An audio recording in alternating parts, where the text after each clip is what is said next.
Welcome back to the morning show here on Arise News with me, Kasira King. My next guest, Wana Sambo, is the creative director of the eponymous label, Wana Sambo, a ready-to-wear brand she founded in her teenage years at university. After seeking a particular fashion style that wasn't sold for far too long, she decided to create her own brand, one that her and her fellow fashionistas could relate to. 7 years down the line, she's carved a niche for herself, and today she'll be telling us all about her journey. Good morning, Wana. Good morning, Katura. How are you, Wana? Good. How are you? Now, we have to talk about the fact that you are wearing one of your own designs, so can you please stand up and give us a look at this beautiful dress? I'm not twirling, but I can do it. Hey, you're not going to twirl? You're not going to dance for us? No dancing? Okay. You like dancing? Yeah, that's good. Now, how are you? I'm good, how are you? Oh, I'm exceptional, can't you tell? I know, I can see you like, oh, fabulous and stuff, yeah.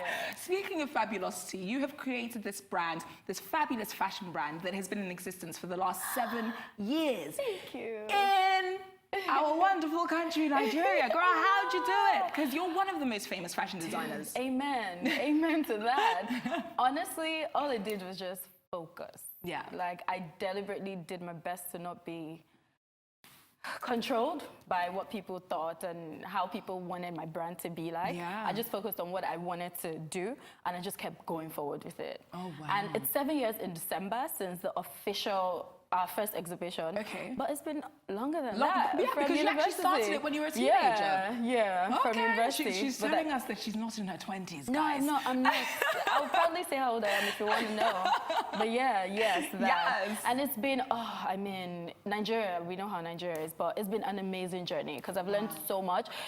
Having a business like this, it teaches you growth, it teaches you patience, it teaches you so much. But yes, it's been exciting. That is extremely excited. Stuff. Tell me, because we can see some images on screen about with people in the Wana Sambo collection, and you have this thing called the Wana Sambo woman. Yeah. So who is a Wana Sambo woman? So basically, the Wana Sambo woman, as we say, is a woman who is strong, sexy, and exotic. Ooh. She is you. Oh, she's hi. everything you dare to be. Yes. So yeah, the Wana Sambo woman is. You know how, like you say, a customer for a brand? She's the Wana Sambo customer. Wow. So she's literally daring. She has no reservations as regards her style. She's you. You know? Stop. Yeah, you know? She's daring, she's bold, she has faith in who she is. Yeah. She has grown up to be who she is now, so she's definitely not shy. She takes risks. She's the boss lady in any room she walks into. Oof. I mean, this is all expressed by her clothing. Because, I mean, we make pieces that, we do our best to ensure that they're strong, sexy, and exotic. Ooh. So every single Wana Sambo piece that comes out is strong, sexy, and exotic. That is amazing. Yeah. And I can see in this campaign that we have on screen now that you use one of our Nigeria's sweethearts of the screen, Adeswa Tony. So does she personify a typical Wana Sambo woman? Of course, absolutely. So we basically do our best to work with people who we know personify the Wana Sambo woman. Yes. However, we also try to work with the younger. As the brand grows, we work with the younger talent, so to speak, and then we grow as well. We do the Wana Sambo edit. This is where we feature literally everyone. So from Adeswa to, we saw her, we just did a recent collection with Vimbai just now, yes. like a few minutes ago. I mean, everyone is going gaga buzzing over about that collection on social media. Buzzing about that one. Me. I know. There is a dress that I'm eyeing. I know. Guys, if you haven't seen this collection, you really need to search for it. You definitely do. Amazing. Thank you. Phenomenal stuff. Now, thank you. Speaking of growth and stepping into your own as a woman, I was looking back at some of your collections and I saw one from 2011. Yeah. So this is a year after you professionally started. Yes. And the growth is immense. Exactly. Was it deliberate or did you just stumble into this growth? It was deliberate. I got to a point where initially I was just designing clothes, and then I got to a point where I decided to find my purpose. I wanted people to know what the Wana Sambo woman represents. Yes. From the onset, we've always been a ready-to-wear brand, but we're about doing almost everything. So we're doing like chiffon, flowy stuff, easy pieces, wherever. But we decided to focus on structure. We wanted people to see us as that brand that you can come to if you wanted something corporate, if you wanted to feel strong, sexy, and exotic. Oof. So yes, that was deliberate. Buzzwords. I know, right? Now I'm starting to feel strong, sexy, and exotic. Of course you are. No, but I mean, you've worn Wana Sambo pieces and tutorials and everything. I know. Yeah, you were strong. And they fit like a glove. Now, you've been featured in a few different fashion weeks across the globe, and we are, of course, smack bang in the midst of New York Fashion Week. Give us first-hand information about what the process is like to prep for such a high-powered fashion week. Oh, my God. Okay, so before I even get there, I'm going to tell you that fashion employs over 1.8 million people in the United States. So you can imagine what it is. 1.8 million people. So putting together a fashion show, trust me, I haven't done a fashion show since 2014. And I kind of am exhilarated about it because it's so stressful. First of all, you think of the collection. I mean, collection process is really stressful. Let's just go straight to behind the scenes. You have hair, makeup, photography, art direction. It's not just basic. It's not just walking down the it's not just walking. No. From 2014. It's not just that. Behind this, you're hearing people screaming and you're hearing people going like, "No, take that dress. No, stop. Wait, where is she? Stop." It's ridiculous. But so these models, you're saying backstage is nothing like the calm that we see on stage. Oh my God, this is not. It's nothing like these models. I mean, honestly, models, you should doff your hat to them like every single time because they're taking off one dress and putting on another. Immediately. No, it's insane. It's insane. It's chaotic. You know what? I'm going to make a behind the scenes video of the next fashion show, and then I'll put it out for you guys put on Arise because it is. We'd love that. We love exclusive content. It is insane. Yeah, it's insane. We'll do that for you. Amazing. Do that for you. Absolutely. Now, you have, because you're so popular amongst celebrity clients, there are sometimes cases, you always hear about it on the red carpet, where you've got a celebrity wearing the same dress as another celebrity. And I haven't heard of it happening with your pieces, thankfully. Yeah, never. But it does happen a lot in America because stylists do not speak to each other and let the other person know what their celebrity is going to be wearing that evening. Now, how do you, as a fashion designer, mitigate that risk? So basically what we do is we ensure that when it's red carpet season, we do not give people more than one style to more than one person, if that makes sense. Yeah. Okay. This is like, I think it comes straight from the designer who gives out the pieces. You need to ensure that even if the stylists don't communicate to each other, because I mean, there's so many stylists, you can't be sure who is communicating to who. You just need to make sure that when it's red carpet season, you don't give out two of the same style, regardless of the size. And that's really conscientious of you, because ordinarily, I mean, I can imagine that a typical fashion designer would kind of just be like, well, I'm going to give out as many pieces as possible so that I can be seen everywhere. But you don't want, I mean, I'm a woman, that's the first thing. Like, if I walked onto a red carpet and I saw more than two of us wearing the same piece, I'll be really pissed off. Okay, what would you actually do? Because I've been asked this question before, and the first time I said I'd leave the event. But then the second time when I thought about it, I was like, why would I leave? Exactly. Because you're wearing what I'm wearing. Exactly. You ain't gonna make it look like I did. Exactly. But I think that I would just grab her and we'll just do it. I mean, there's no other way, because if you don't make a joke of it, you'll be the joke of the day. This is true. I mean, so I'm probably just going to grab the girl and just be like, hi, you look so good, Wana Sambo, come on. Let's take a photo together. Let's take a photo together. Because they're going to put us side by side anyway. So we might as well do it, make sure it's banging. So when they put us side by side, we are together and we know it's actually stunning and we did it deliberately. So I like this.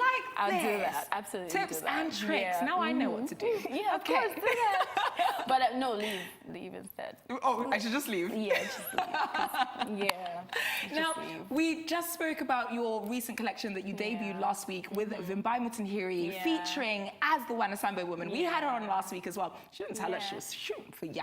But because you know it wasn't like it was released earlier this week, I think. That's why. I see. Yeah, okay, so we can see the pictures on screen now, and that is the dress that I was talking about. Yes. What was the experience like shooting this new campaign? Because this, I think, really highlights your grace. It looks so, you know, so editorial, so 2020, so futuristic.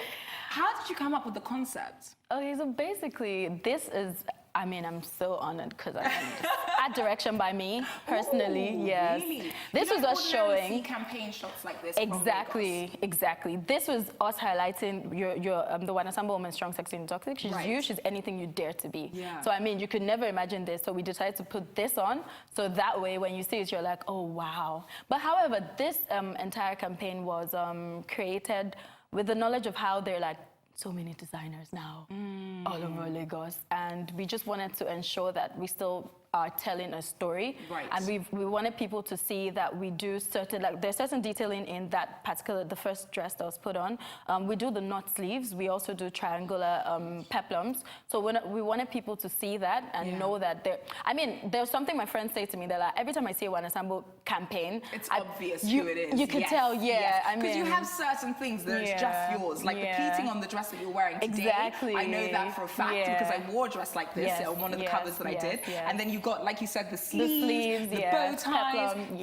Definitely. And I think that's amazing to have something that so significantly identifies you as Wana Sambo. It took a while to build that, though. Really? Yeah, well, I mean, since we opened the store 2 years, it's now 3 years, going on 3 years, 3 years next February. Okay. Since we started the store, honestly, opening a store is one of the most amazing things. It helps you know your customer.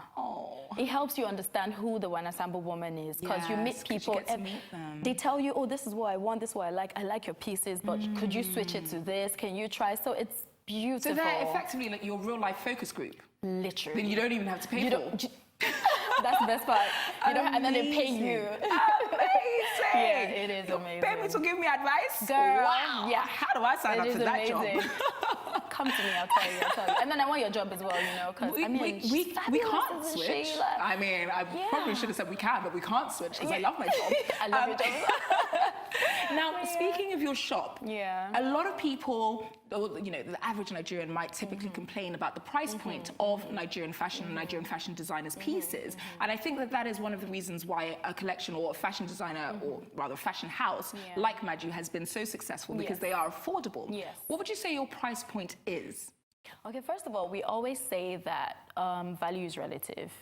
Simply because before you buy any piece, you need to understand what you want from the piece and how you want to feel when you wear the piece. Everything at Wana Sambo is handmade in Nigeria. This means that although they're cotton machines, although they're pattern drafters, we do everything by hand. And we also ensure that we only produce limited quantity of pieces, so we never produce more than 20 of every style. Oh, wow. So it is exclusive. Wow. So I think that for the prices that we have, it is really good.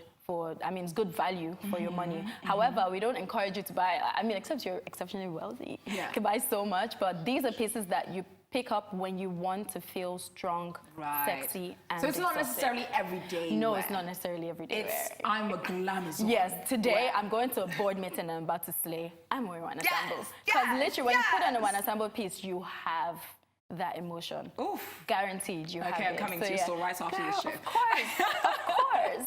Now, I'm laying out a rack for you, just waiting. Thank you. Just waiting for you. Do you ever wear any other fashion designers? No. Honestly, no. I'm going to try to. However, I don't. Simply because I absolutely love my work. Absolutely love my work. Like, I only wear slacks or t-shirts, stuff that I don't produce currently, but we will. And we also will have a diffusion line soon, so we can get very affordable pieces, yes. So speaking of future goals and aspirations, where do you see the Wana Sambo brand in the next 5 to 10 years? Oh my God, all over Africa. Yes. All over Africa. We're currently doing our research on what countries would like to see the Wana Sambo brand. And we're setting up an online store definitely next year max. So that way we can tell what countries order our products from the most, and then that will be the most company that desires our clothes, so to speak, will be the first place where we have a brick and mortar store. We'll have a brick and mortar store in that city. Amazing. Yeah. So I've effectively done half your job for you, because I brought you a creative consultant to set. I have a makeup artist for you. I have a new brand ambassador who is a jazz singer who will meet shortly. So you're most welcome, Wana. Thank you so much, Katura. I'm absolutely honored. I love the other two brands, SMA and Dodo, so yes. Fantastic stuff. Absolutely. So for those of our viewers that want to know when you're releasing this diffusion collection and how they can purchase the new collection pieces, how can they do that? Follow you via social media? Yes, Wana Sambo, everywhere, YouTube, Pinterest, everywhere, Wana Sambo. Wow. Yeah, and then it's wanasambo.com. That's where the website is on, you can check everything. Amazing. So yeah, Wana Sambo.